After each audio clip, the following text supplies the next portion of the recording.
We're live. Old Men in Sweats, Barry D and my buddy here, Tommy T.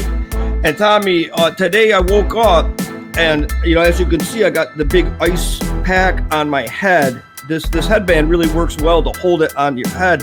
I don't know what happened to me. I woke up and I had a little sore throat. And then before you know it, I'm in the bathroom.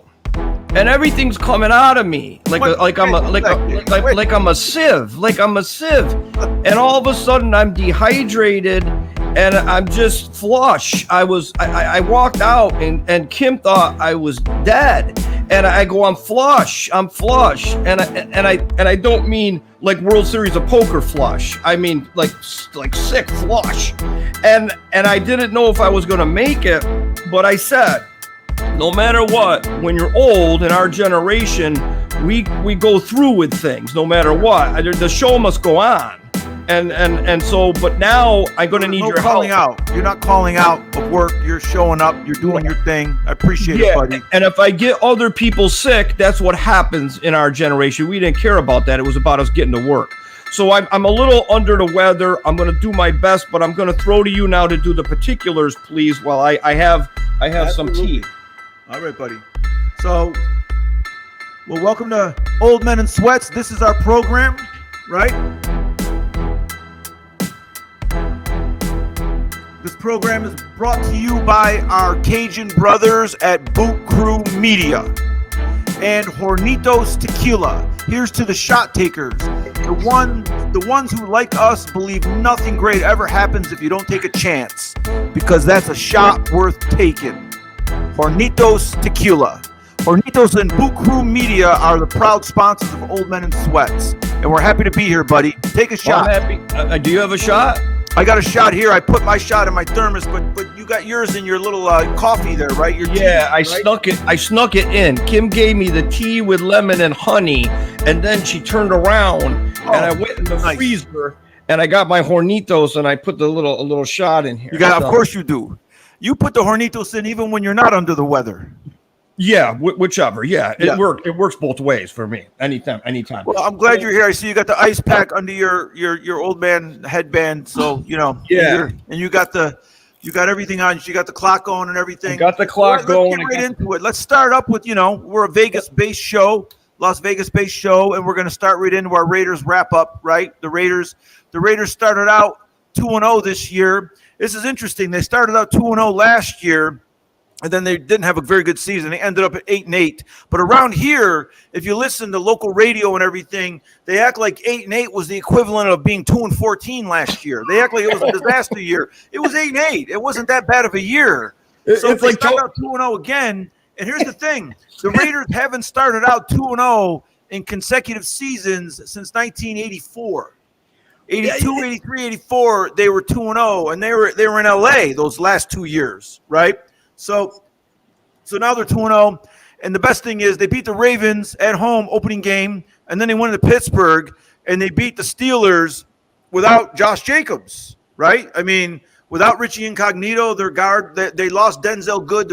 They lost their two starting guards haven't played. They're playing without their star tailback, running back, Josh Jacobs, and they're just they're winning. They're beating good teams. They beat the Steelers and the Ravens. Who's going to predict that they're going to beat the Steelers and Ravens back-to-back games to start the season, right? I'm surprised. I'm really surprised. They had that home opener in Vegas, and they pulled that out by the skin of their teeth, and then they got to travel all the way over to, Pittsburgh. And Pittsburgh's not a pushover. Big Ben's a little iffy right now. I don't know where he stands, like health-wise and stuff. He didn't look fantastic. Listen, Big Ben, he's always iffy. The thing with Big Ben and these old quarterbacks, like last year with Drew Brees, not everybody's Tom Brady. Just because Brady's still good at 44, he's 45 now. Not all the old guys are good. It doesn't automatically mean that now the old quarterbacks are suddenly playing at top levels and later in their career. Big Ben, he's playing like a 38 or 39-year-old. I mean, get out of here with this guy. He used to move pretty well for a big guy. Like, he could really move around in the pocket. He created more time to get the ball downfield. When he tries to do that now, he gets hammered. And Yeah, that's the problem. The Steelers last year. You remember, buddy, the Steelers started out last year 11-0. And I went on our show. I went on every show here in Vegas. And I said they're the worst 11-0 team in the history of the NFL. There's been a lot of teams that have gone 11-0. Of course, the Dolphins in 1972 are the only team. Well, the Dolphins and the Patriots are the only teams that completed the regular season undefeated. But there's a lot of teams that have started 11-0 over the years. And I contended that the Steelers were the worst 11-0 team that I'd ever seen. They couldn't run the ball. Big Ben's 39 million years old, and their receivers dropped passes. Well, their defense kept them in all the games. Yeah, but their defense is injured all the time also, right? So here's the thing. Since they were 11-0, they finished last year 1-5. Right, they finished 12-4 in the regular season. They lost their playoff game where they were losing 28-0 to Cleveland. They were basically blown out by Cleveland at a home playoff game. Okay, so they're 1-5. Now they're 1-1. So they're 2-6 since they were 11-0. So my prediction last year, or my claim that they were the worst 11-0 team, is still holding up. That Steelers team is not. They're not the Steelers that we keep thinking. Great defense, great running game. They're the worst running team in football. The worst rushing team in football. Well, the thing is, though, but let's talk about bad rushing, terrible rushing. I mean, the Raiders, they don't have Jacobs in there, but, Drake's whatever. I don't know what they're going to do. Like I said to you last week, they better go get someone from the Ravens. When are the Ravens going to drop one of those guys? Or are they just going to keep them on the practice squad? They can't, buddy, because their guys keep dropping. They picked up Latavius Murray. I think they still have Le'Veon Bell on the practice squad. They don't have any running back, so they're not going to get a running back from the Ravens. But the thing with running back is, the Raiders did pick up Peyton Barber. Peyton Barber was with, I think, Tampa Bay, or he was cut recently. Someone cut him.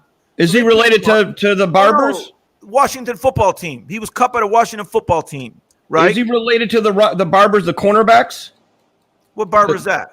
The Tiki, isn't there a Tiki? But you remember Tiki Barber, right? And Rondé? No, he's not related to those two guys. Yeah, they're the twins. No, I don't think he's not related to those two guys. But they had Peyton Barber, and now they got Kenyon Drake. So they're going to go with that combination. But also their offensive line is injured. The Raiders are winning because Derek Carr is making the big passes, the big plays. He's really, that touchdown pass to Henry Ruggs. Oh my gosh! Cut the lead. That was an incredible. It was 3rd and 10 from the 41 or the 39 yard line. It was a 61-yard touchdown pass. That was a perfect pass. Come on. Guys keep stepping up. Like Ruggs stepped up that game. Like you got Waller and you got little Renfro, and then all of a sudden Ruggs, he smoked them. That guy's fast as lightning, man. He's their big draft pick. The problem with the Raiders is they've swung and missed on these draft choices because they traded Khalil Mack. When Gruden and Mayock first got there, they traded Khalil Mack, and they got a huge draft package. We talk about this every week. They swung and missed. They drafted Cleveland Farrell from Clemson, number 3 pick in the draft a few years ago. He was a healthy inactive in game 1, and he played last week, but no one ever calls his number. No one ever calls his name. He doesn't make any plays. They've drafted the cornerbacks. They drafted Trayvon Mullen, who got an interception last week. They drafted Damon Arnett from Ohio State. But none of those guys have really stepped up until recently. The defense is playing much better, but Henry Ruggs, he's supposed to do that. That's why they picked him ahead of CeeDee Lamb, Justin Jefferson. They picked him ahead of all those guys. He's supposed to do that, right? But I think you hit right on it with Carr. It's Carr right now, but we've seen this story before where Carr's hot, and then all of a sudden it falls apart. So I'm a little hesitant. I think it's great they're 2-0. They beat 2 great teams. Well, you're like everyone else, which is not. You're not like way out. You're not far off, but most people. You're a little far off with the ice pack and the headband. You're struggling there. Oh my God! But you're not far off with your assessment of Carr and your prediction that this 2-0 could go by the wayside. Well, let's look at this week. The Raiders are playing the Dolphins. They got the Dolphins coming into town. Of course, Tua is injured. Which again, 2 years ago when we did the draft show, I said don't pick Tua. And the reason I said don't pick Tua is because every time he was tackled at Alabama, he got injured. He's the most non-durable. He's the most injury-prone guy. Why would you pick him? Why did you pick him? He had a bad hip. This guy's young. The only people I know, I just know a guy that I went to high school with, got hip surgery, and that's because he was playing volleyball, like competitive volleyball at 50 years old, and he played soccer with me. I mean, this guy's like 18, 19, 20. He's got a bad hip, and they drafted him. I knew it was going to be a mistake. I still say it's going to be a mistake, and the Raiders are going to roll them this week. Well, here's the thing. Going back to your thing where you said Carr plays great, and then you said, right? Yeah. So yeah. Here's the thing. Now they got the Dolphins coming in. The Dolphins are a wounded animal, right? Mm-hmm. So you think that the a mammal, a wounded mammal, a wounded mammal. Okay. Yeah. So you figure the Raiders should pounce. They got Jacoby Brissett at quarterback, and I'll tell you, Jacoby Brissett's not a bad quarterback. I mean, when he was quarterback in Indianapolis Colts, he wasn't bad at all. So I don't look at this as an easy game for the Raiders at all. I think the Dolphins will come in and they'll play an excellent game. The Dolphins are well coached. They got Brian Flores. They don't have Tua. I think that's a break for the Dolphins. Mm-hmm. It's the same thing with the Colts. When Carson Wentz gets injured, it's better for the Colts. These guys aren't any good. Do you think the Raiders might overlook them? Coming off 2 big wins like that, going home because last year the Dolphins was their worst loss of the season, so they're not going to overlook them. There's no way that they blew that game. They were up in that game with like 27 seconds to go or something, and they blew that game. So they're not going to overlook them. No. All right, so let's switch gears. Let's go Thursday Night Football because the game's like 45 minutes away. It's a big epic matchup with the Carolina Panthers against the Houston Texans. That's great. Well, first of all, Carolina Panthers are off to a 2-0 start. They just knocked the socks off of. There's an old man in sweats saying, "Knock the socks I like off that. the New Orleans Saints." It was great that game. Jameis Winston threw 5 touchdown passes in the opening game of the year, right? And the Saints. Mm-hmm. Who did the Saints crush the opening game of the year? They crushed someone. Who did they? Green Bay. Yeah, they killed Green Bay. Okay, so last week, Jameis Winston threw a couple of the worst interceptions. I mean, he's like Carson Wentz. He throws an interception, and you're like going, what? No. What are you doing? He's so bad. He's so bad. He is who we thought he was. I'm going to take a Denny Green, but it's a little alteration of Denny Green. But he is who we thought he was. I mean, he looked just like how he played on Tampa last week. He looked just like that. I mean, he's got a major league arm. He's obviously a talented guy. He's big. He's talented. But he's the most inconsistent because you can't have 2 games like that back to back. You can't throw 5 touchdown passes and blow out Green Bay and then come back and go 12 out of 22 or 12 out of 23 and throw and just I don't know any top flight quarterback that can do that. So are you telling are you telling our Cajun brothers that their team's in trouble? Well, I'm not telling them anything that they don't know. Our Cajun brothers know football. They know their sports. Believe me, they know. They would prefer – they're pulling – listen, they're pulling for Jameis Winston. I'm not hoping anything bad on Jameis Winston. I'm pulling for Jameis Winston. He's had his own personal problems. He's definitely making a comeback. Being in Sean Payton's system only can help him. So, we're not looking for them to play bad. But the reason I went to that is because Carolina dominated them last game, and they're coached by Matt Rule. And Matt Rule was in high demand a couple of years ago when teams were looking for coaches. And just like the Giants – the New York Giants had an interview scheduled with Matt Rule, but then Joe Judge came into town and interviewed with them, and the Giants were so impressed that they canceled the Matt Rule interview. So now they're gonna really regret this because Matt Rule can coach. I know he coached at Temple, he coached in Houston, I think, or Baylor. I think he went to Baylor. Matt Rule can coach, so he's got that Carolina team who they got talent on defense. They get after the quarterback. And they got this guy, Sam Darnold, who's a reject. So they're off to a 2-0 start. And then they played the Texans. And, of course, the Texans have Tyrod Taylor, who got off to a good start. But he's like everyone else. He gets injured all the time. Last year, he was the starter in San Diego. And the doctor gave him a painkiller shot and punctured his lung. I call those guys, all those quarterbacks, I call them peanut brittle. They're peanut brittle. I call them peanut brittle. They just crack. It's like crazy. But I want to say something about Darnold, because I'm happy for Sam Darnold. He's actually can breathe again. It's like he's exhaled. And it's like he got away from the Jets, the quarterback killers, and he's like having a rebirth of life. It's like they dumped him in the water and then dumped him and brought him back out. And he's like probably so happy. I mean, I'm happy for this guy because I think he's got talent. He just never got to use it. Maybe, but Barry, I mean, look at. Maybe you're right. You know, he might have talent, or he might be a bum. His first pass in the NFL, he threw a pick 6 across the field. That wasn't the Jets' fault. The Jets drafted him, right, number 2 or number 3 or whatever it was. Whatever, they drafted number 3 after the Giants picked Saquon. Yeah. His first pass in the NFL, he rolls right, he throws it left, and the guy picks it off and takes it all the way. I mean, that's the start of his career. Like, yeah, I mean, he was in a bad situation in New York with the Jets, but that still was his first pass. The Jets didn't tell him. Yeah. They didn't tell him, hey, look, man, roll right and throw left, throw across the field late. So what do you think of the Panthers? I mean, McCaffrey's fantastic, you know, I mean, but otherwise. I think the Panthers could be really good. I don't know. Yeah. I mean, it's still too early. You know, all these games, we don't really know who's, you know, these surprise teams like the Raiders, the Panthers, the 2-0 teams, the Arizona Cardinals, you know, they all look really good. They look like they could be contenders for the entire season. They should have no problem with Houston. Houston's playing Davis Mills. Well, I was like, it's crazy. Like when I heard that, it said Davis Mills, and I looked him up, and he went to Stanford.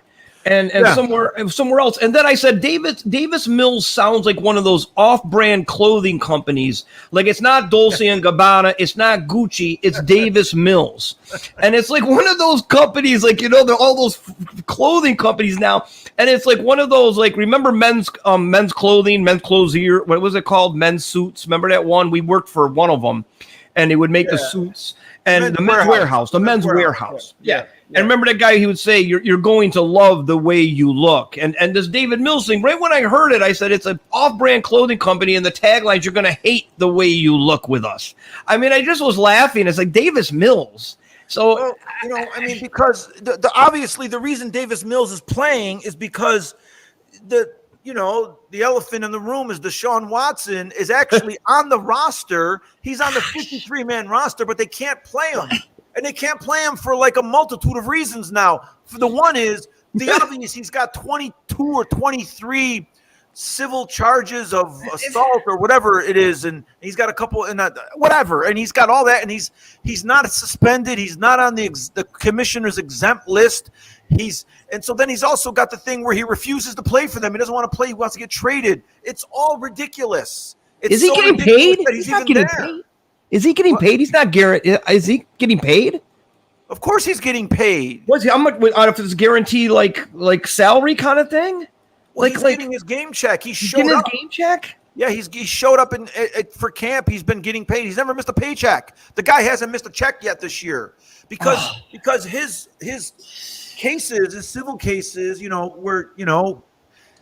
everyone knows about Deshaun Watson, but those cases haven't gone through the court system yet. The police haven't indicted him, or I don't even know what's going on. No one knows what's going on. He's like Bobby Bonilla. He's like Bobby Bonilla. He just keeps getting checks. Yeah. Like Bobby Bonilla. Like Bobby Bonilla. Like Bobby Bonilla. All right, so that game, I mean, obviously, I'm not going to, this isn't one of my bets. Sunday Sweat. Yeah, let's go to Sunday Sweat. And the Sunday Sweat, I definitely want to talk about the Rams and Bucs. Oh, that's going to be a great one. Yeah, and maybe Chiefs, Chargers, or anything else you got on the thing, but wherever you want to start. But, I mean, God, the Rams-Bucs game is fantastic. Well, the Rams went into the Indianapolis and they beat the Colts. I picked the Rams last week, right? Because I don't think Carson Wentz is a great quarterback. So I picked, and I also don't think that Matt Stafford is a great quarterback either. He played well in the Rams' first game. I think Stafford's good, but I don't think Stafford is the kind of guy that's going to pull out a lot of games for you. You don't think he's top tier? You don't think he's a top tier guy? No, I think he's on borderline top tier. And listen, buddy, my top tier is only like 3 or 4 guys. I don't have my top tier isn't Brady, Rodgers. Brady Rodgers, obviously Mahomes, Lamar, Russell Wilson, those five guys. That's five. Yeah, that's five. I don't put Dak Prescott in there yet. I don't put Kyler Murray in there or Stafford. Yet. But they're close. Those guys are all very good. They're all close, right? But here's the thing. You know, everyone, I watch all of the shows. I watch everything. That's part of what we do, right? Everyone keeps talking about how Carson Wentz, he's reckless and he's injury prone. But that isn't it. That's not the problem with Carson Wentz. Reckless. The problem with Carson Wentz is he's not very good. What is it? Be reckless. He's reckless. He's reckless. They say he got injured this time because he plays reckless. That's not why he got injured. He got injured because he's got no sense of the pocket. He's got no sense of the pass rush. He doesn't know how to get rid of the ball. He doesn't have any kind of great quarterback instincts. I saw that play that he got, the replay of that play he got hurt on. He had the ball forever. He had the ball forever. He spun around. He went over here, and then he got. And he threw it backwards over his head. And then he also threw an interception. They got down inside the 5-yard line, and they called a shovel pass. And this guy threw a shovel pass that could have been intercepted by all three defensive linemen on the Rams. One of them just picked it up, and one of them intercepted it. He's terrible. I want to say one thing about that play too. Who calls that play down at the goal line? There's so many bounces it could go. And that's such a stupid play down at the goal line. I think the shovel pass isn't a terrible play at the goal line because a lot of times the ball hits the ground and everyone thinks it's a fumble, but it's actually a pass. It's actually I don't think that play – well, you're right, though. You don't want to throw the ball in the middle of the line and down on the goal line. That's what Seattle did to blow the Super Bowl years ago, 2014 or 15. They threw that pass over the defensive tackle's head, and it got picked off by Malcolm Butler. That's not where you want to throw a pass inside the 5. You want to throw the swing pass to the running back like the Green Bay Packers did on Monday Night Football to Aaron Jones, right? Yep. That's the pass you want to throw. It was a bad call, but it was a worse execution by Wentz. So the Rams go in there and they win. The Rams are 2-0. I don't really know if the Rams are playing Tampa Bay. The Rams aren't going to beat Tampa Bay. I don't think they're going to beat them. They've given Brady trouble. Like last year, they gave him trouble. You know, they got that defense. They beat him last year. They beat Brady, right? They beat him last year. I think they beat him last year, didn't they? Yeah. I don't know. He had a hard game, Brady. Darnold was all over him. What do you mean? Who? I mean, what's his name? I just had a brain freeze. The defensive lineman. I was thinking of Sam Darnold. I was thinking of Sam Darnold again. I have him on my mind. No, now you got me brain freezing on him. Yeah, see? They got Jalen Randall. They got Jalen Ramsey and Aaron Donald. Aaron Donald. That's what I did. I was on this. I was still thinking of Sam Darnold. I got to take some. With the Rams. Here's the problem with the Rams. They lost their running back Cam Akers in the preseason, a torn ACL or whatever, Achilles tendon, and then they got this guy Darrell Henderson. They picked out of he was the rookie last year. He's injured. He got injured. They picked up a running back. Oh, they traded for Sony Michel from New England, right? So Sony Michel. They got him. New England. In fact, like him. Sony Michel played against the Rams in the Super Bowl a few years ago. I like him. So they got him, but the Rams are down to their third string running back, basically. So they, have their injuries. And their coach got sick. McVay got sick. Did he? He was sick. He couldn't even make practice on Wednesday. I didn't know that. He's got something wrong. He's got what I got, probably. I'm picking Tampa Bay, buddy. Now that you mention I'm picking I got to pick Tampa Bay. I'm sorry. All right, so we'll get that in the bet section so you like them. I think that game I think the missing link will be the Rams running game. I think the Bucs are going to beat them through the running game. The Chiefs-Chargers is an interesting game. The Chargers is a weird team. They're such a weird team. Sometimes they're so explosive, and other times they look terrible. They look terrible against Dallas. They're not explosive. They have a very good quarterback. I watched that game last week. Justin Herbert is an excellent young quarterback. He can really throw a pass. Yeah. They had a lot of penalties. They called back a couple touchdowns, and then he threw a couple of bad interceptions. Well, one of them wasn't a bad interception. One of them against the Cowboys, he threw a good pass, but the Cowboy guy made an incredible interception. Yeah. But but they're not explosive. They played 2 games against Washington and in the Cowboys, and they scored 20 points and 17 points. How can that be? Explosive. I thought their offense was set up to be a little explosive. I mean, this thing's like a sparkler. But they haven't really been explosive yet. But now's the chance. They're playing Kansas City, right? They're playing Kansas City. Chiefs, So Kansas City doesn't have a great defense. No. And that's why I'm thinking that game, that could be a closer game than people think. They may explode this game. It's possible. Yeah, because here's the thing. It's a division game, and those division games are always closer than you think they're going to be. You know, the other division game is the Philadelphia is going into Dallas on Monday Night Football. That's going to be a close game down to the wire, right? Yep. Chargers going to be a close game. Some of those division games, they're going to be tough, right? No, they're going to be really tough. They're going to be really tough. I'm just looking forward to, and then Sunday, I've got my Vikings, and they're playing the Seahawks, and I wish the NFL would stop scheduling the Vikings with the Seahawks, because I go through flashbacks and nightmares, Blair Walsh and other things. And last week, the Vikings again find ways to make you die early. Like, let just take years off my life, buddy, and maybe they caused part of my sickness of this week. Can I just say that I know we're old guys and our teams are our teams forever, but you got to get another team. I mean, come on. No, as Randy Moss would say, come on. Cash money, homie. Cash money, homie. Cash money. They got a kicker now. They got this new guy. His last name is Joseph, right? Yeah. He kicks 2 50-yard field goals during the game. Now, he's good. He's a good kicker. They get down. He's basically got an extra point. The extra point's 33 yards. This one is from 37. And I'm telling you, Barry, from the second it left his foot, it was off. Okay, but I gotta say something. First of all, the Vikings are going to play the Seahawks at home. I think the Vikings got the next 5 months at home, which is good. But the Seahawks, I just wish the NFL would quit scheduling them, because, like, again, the Seahawks, they just crush them all the time. They just always beat them. But this is the thing. I gotta say something about the Vikings, because Zimmer, I still don't know what he's doing. I think this last game, he was so scared that they were going to turn the ball over like they did game 1 in overtime when Cook fumbled, when they're driving to set up that field goal. He got so paranoid, and you can't do this as a coach. He got so nervous, he let that clock run down. He didn't run any more plays. Maybe they could have picked up another 5 yards. Maybe that would have made a difference. I know 37's not that much, not that big of a field goal for a professional, but I could tell why he did that. He was nervous again. Listen, if he was kicking from 19 yards out, he would have missed. That ball was wide right the second it left his foot. He kicked it like he was blindfolded. It was like someone put a blindfold on him and said, "Okay, look, you made 2 50-yarders, a 52-yarder, and a 54-yarder. Now this one you got to kick with a blindfold on." So they put a blindfold on him, and they just put him back there and said, "Okay, kick it." Come on, buddy.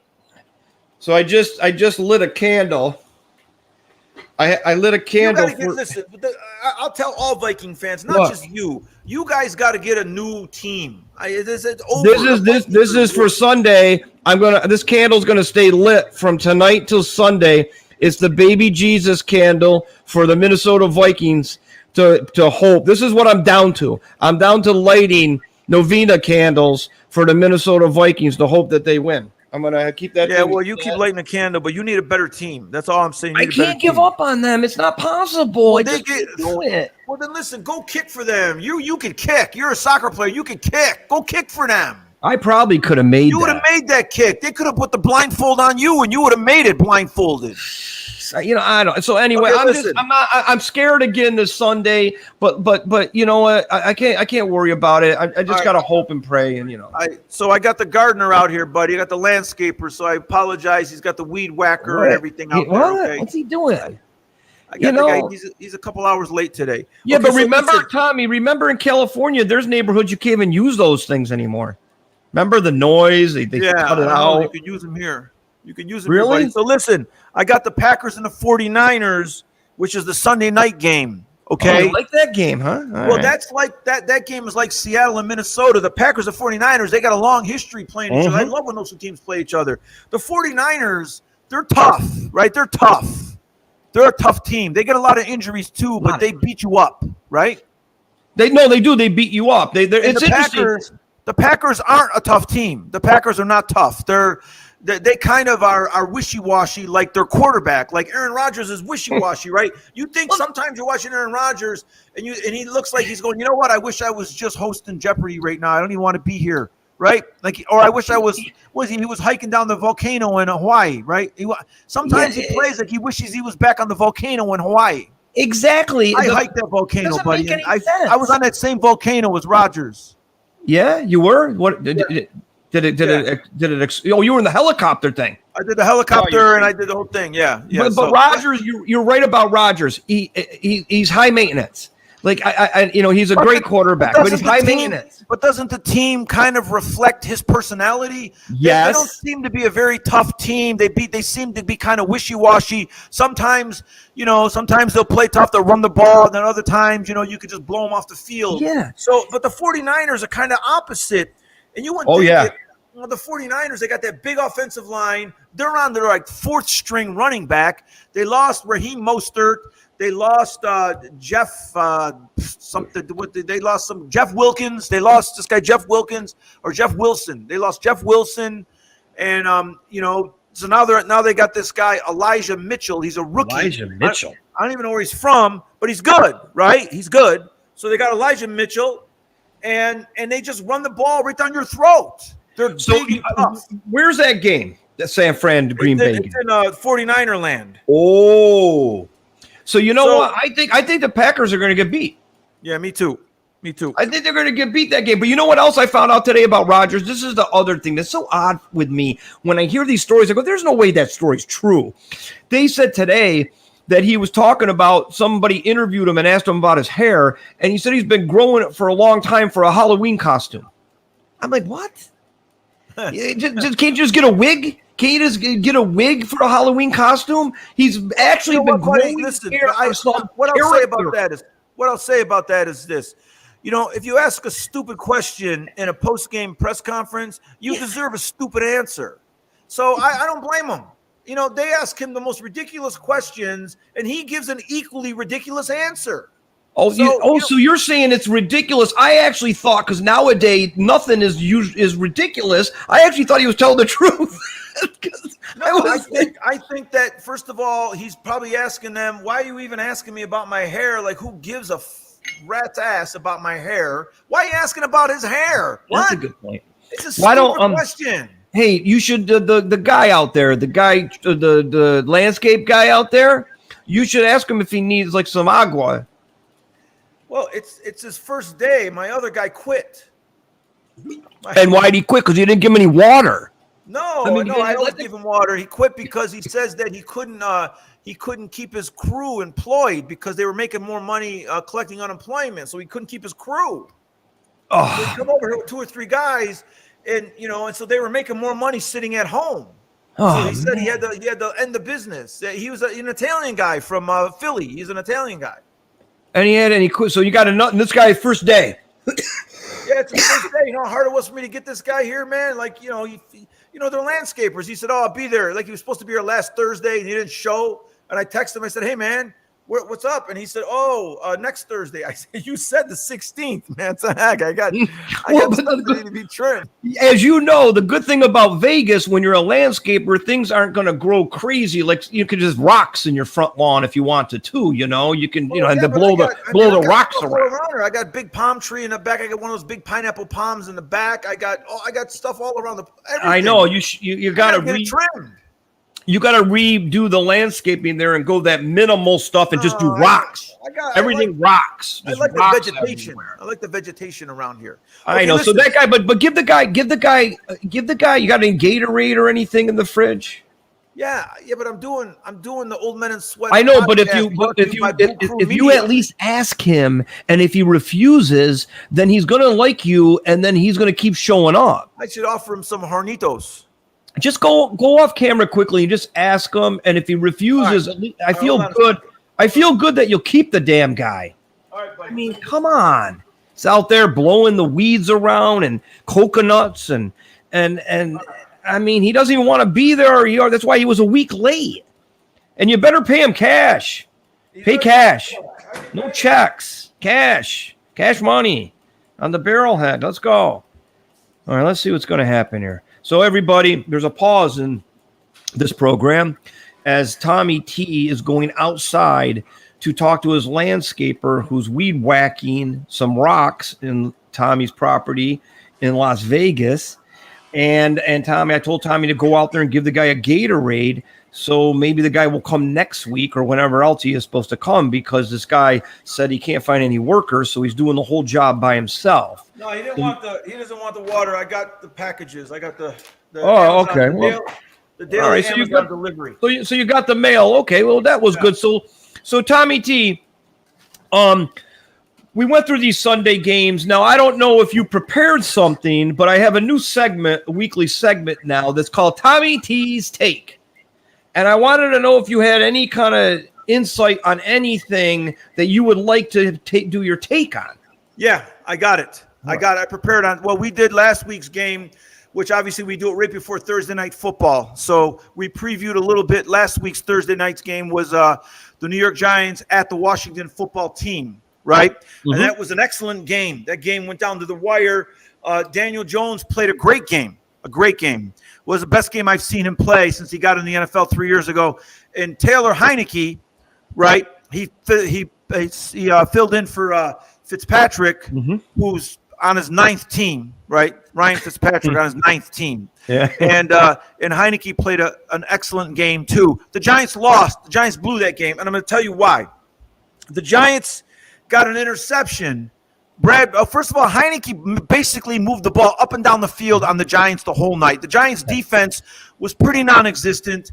They didn't put any pressure on Heineke. Their defensive backs played really soft. Patrick Graham, the Giants' defensive coordinator, called a lousy game. And so they get down to the end, and they intercept the pass with like 2 minutes and 17 seconds to go in the game. Heineke turns the ball over. He's trying to run out the clock. He's got a 1 or 2 point lead. He's trying to run out the clock. He's in his own territory. He throws what basically is a safe pass. He throws it to McLaurin, who's their best receiver, and Bradbury jumps the route, intercepts the pass, makes an excellent play. The Giants got the ball on like the 26 or 27 or something like that. With 2 minutes and change, but Washington has all 3 timeouts, and they got the 2-minute warning. So they got 4 timeouts. Right? So what do the Giants do? They run into the line, 1 yard. Second down, they run into the line, another yard. Third down and 8, they throw a pass incomplete. Okay, so they kick a field goal. They take the lead with 2 minutes to go. Washington still has a timeout. Mm-hmm. They get the ball with 2 minutes to go and a timeout. Yep. So then, of course, everyone knows that Washington's just going to move the ball down the field. Why? Because Joe Judge and Jason Garrett, who's calling the plays, and Joe Judge, who later admitted that he wanted Garrett to run the ball. Joe Judge did something that we've seen a million coaches do over the years, and whether it's in basketball, whether it's football, we've always seen it. He played not to lose, right? The old line, he played not to lose. He didn't play to win that game. He played, he said, we got the ball, we're in field goal range, let's just kick the field goal, we won't lose. That's not how you do it. You don't do it. On first down, you play action and you strike. On second down, you play action and you strike. You get another first down or a second first down. Conservative. And he could have essentially run out the clock, even with Washington's timeouts. If he got 1 first down, he could have run out the clock and he could have kicked the winning field goal with 4 seconds to go. Now, the flip side of that is John Harbaugh, the coach of the Baltimore Ravens, who never plays not to lose, buddy. He plays to win the game. You know, Herm Edwards, he's in Arizona State now. He's coaching Arizona State. He was the coach of the Jets. And, of course, everyone remembers you play to win the game, right? Yep. That great line. Herm was never a great coach in the NFL. He coached 2 teams, the Chiefs and the Jets. But he had the great line. And I'm telling you, you could see the difference. We're fans. We've been fans our whole life. Harbaugh, right? Now, Harbaugh has a similar situation. The Chiefs are behind. Mm-hmm. And they give the ball to Edwards-Helaire, and Edwards-Helaire fumbles, right? Yep. The Chiefs are driving for the winning kick. They're down 36-35. That was a great game. The Chiefs had the game. Lamar Jackson made a couple of terrible mistakes early in the game, right? But they kept fighting. That Ravens team, they never give up. No. They fight you to the end. So they kept fighting. They were down 36-24, 35-24, whatever it was.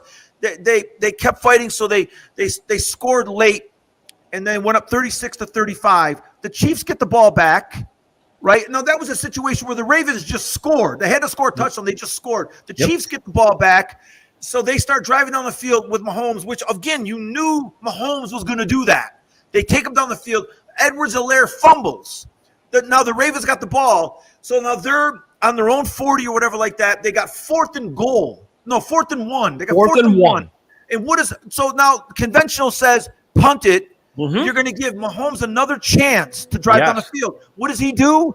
He goes for it, gets the first down on 4th and 1. Yeah. There's the difference. Yeah, it's huge. One coach played not to lose and lost. The other coach played to win, and he won. The NFL always comes down to that, buddy. It comes down to what coach makes the right calls in those moments. It always does, because the players are all great for the most part. A lot of times the games come down to the coaching, and you can tell a gutless chicken, like a coach that's going to be a bum, and that's Joe Judge. Have you talked to your dad since that game? Yeah. Oh my God. He must almost had a heart attack. I called him the next day, and and he said, "That damn coach, he played. My father couldn't. I can't stand that guy. He played that. He didn't say.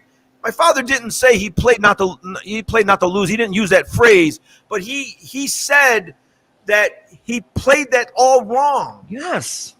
So conservative, and that's what happens. And you're right. Harbaugh didn't do that. He trusted Jackson. Jackson got the yard. And Riverboat Ron does that a lot, and there's guys that do it. That's what I was saying before about the Vikings. Zimmer, I just don't see him like he's not a coach like that either. He's one of those conservative, stupid guys. And that's a good take, because the Giants gave them the game. They gave it to him, and you could see it was going to happen. Well, and then, of course, what happened? What ends up, it got even worse, because Washington did move the ball into field goal range, right? They absolutely moved into field goal range, and then they missed the kick. He missed the kick, and what does the guy do? The guy who's standing 2 inches, the defensive tackle who's 2 inches away from the ball, he jumps off sides. I mean, another guy. If I was the Giants coach, I would have went up to that guy, Dexter Lawrence. I would have said, "Listen, Dexter, you played really hard. You played your heart out, but you got to take Uber home. You got to take an Uber home. We're not giving you a ride home. You got to get yourself home. That's what you get for jumping. Get yourself home." It's terrible. I felt bad for your dad, and I that was a good Tommy T take, because and it brings back your family involved, because your dad. I was thinking about your dad that night, and I said, "Oh my!" I went to sleep. I go, "Oh my God, I hope he's okay," because he must have went nuts. He must have just been nuts about it. And it's just sad. And but basically, your point is coaches that take chances, take risks, and they don't play to lose, and then coaches that play to lose. Well, yeah, and then you see some coaches that do go for it on 4th down, like the Cowboys coach Mike McCarthy. They go for it a lot on 4th down, but it's not the right. They don't do it at the right time either. They go for it on 4th down sometimes, like they're saying, "Hey, you know what? We're going for this game, man." Like shut up. That's not. They had the ball. The Cowboys had the ball on the 40. And they had like 30 or 40 seconds to go, and they never ran another play. The guy called a timeout with 4 seconds to go, and he made his kicker make a 56-yard field goal. The Cowboys won that game, but that coach screwed up. Yeah. Like, they bailed that guy out. They should have run at least 2 or 3 more plays and got that ball within the 35. Or if you don't advance the ball, you still got a timeout. Just call it and kick it. That kicker bailed the coach out this game. Big time. Yeah. So let's move on to oh my God, I'm like hacking here. Costanza Cash. Now, for you people that don't know Costanza Cash for us, what happens here is we're going to give you our picks for this week 2 NFL, and you can either take our picks, Old Men in Sweats, or you can go opposite like George Costanza and take the opposite of our picks. So Tommy, last week you were 2-1 or 2-0-1. Yeah, I pushed on the Rams. Yeah, so you were 2-0-1. I was 6-2. I had the Cowboys. Remember last week I told you that because the Cowboys are missing so many guys, that line was still only 3.5. I picked the Cowboys because that line should have been 7. You were right. I felt like that was a trap game, and it was a trap game. It was. You dominated that game. Yeah, you were right. And I was 6-2. I had Seattle, and then the over, and I had the Buccaneers and the over. I had the Packers in the over, and I had the Chiefs in the over. And the only ones I lost on was the Chiefs in that last. They were -3 in that last episode in the fourth quarter. And then Seattle blew a 24-9 lead at halftime, and they were -6 and lost in overtime. But the overs came in. But I did one of these those 18 parlays only for $25. And if I hit those other two games, the Chiefs covering in Seattle, that 18 parlay paid $9,387. Amazing, yeah. No, you did good last week, man. I know. Well, and I was right there. We should do one of those parlays every week. It's called the Break the Bank parlay. Those are great. Okay, I'll do that. So what do you think for your Costanza cash picks this week? What do you like? Okay, my surprise pick this week is going to be the Eagles are in Dallas on Monday Night Football. Mm-hmm. I got a great read on the Cowboys. I usually do. And the Eagles and the Cowboys, I always have a good read on them. I'm picking that game under. It's 51.5 points. Okay. Now, the Cowboys defense is, again, all banged up, right? But the Cowboys' offense is not as prolific as you think it is. The Eagles have a better defense than you think. These teams are going to knock each other out. They're going to play 17-17, something like that. So I got that game under. Under, okay. My surprise pick of the day is going to be, I'm going to stick with what I said at the beginning of this. I'm picking the Cincinnati Bengals +7 in Pittsburgh. They're playing the Steelers at Pittsburgh. They beat the Steelers the last time they played them. They beat them in Cincinnati last year when the dancing queen, that Juju Schuster-Smith or whatever, he kept dancing on the logo, and they planted him in the ground like a seed. Like they hit him so hard, the ball went one way, his head went the other way. Cincinnati, they're gonna go into Pittsburgh and they're gonna hammer Pittsburgh. I'm gonna stick with my claim that Pittsburgh's not any good. Pittsburgh can't run the ball, and Roethlisberger has a torn pectoral muscle. He doesn't even have a pectoral muscle. I don't even know why he said torn pectoral muscle. That's my second pick. He doesn't have one. Roethlisberger doesn't have one defined muscle in his body. When you get that old, your pecs are gone. It's over. Yeah, the guy he's never lifted a weight. He's never done that guy. And then here's my other surprise pick. Washington's going into Buffalo. Washington's getting 7.5 points. Take the football team plus the points. I haven't been impressed with Buffalo. Buffalo lost to Pittsburgh opening game. They looked terrible. Last week they beat Miami. They dominated Miami. But Washington's better than we think. They haven't played well yet. I like Washington over the Bills +7.5. That's too many points.